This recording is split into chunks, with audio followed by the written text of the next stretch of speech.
গোশ রান্না, মাছ চচ্চড়ি করেছি, মুরগি রান্না করেছি, দেশি মুরগি, পলোয়া ভাত, ছাগলের গোশ। আজ অনেক কিছু রান্না, মাছ ঝোল, বাড়ি মেহমান এসেছে, আত্মীয় এসেছে, এই জন্য এইসব মাছ ঝোল করেছি।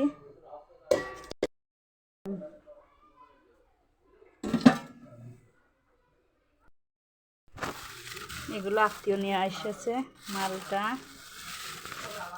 আঙুর ফল, মিষ্টি, এই যে মিষ্টি, আপেল, সবাই খাচ্ছে।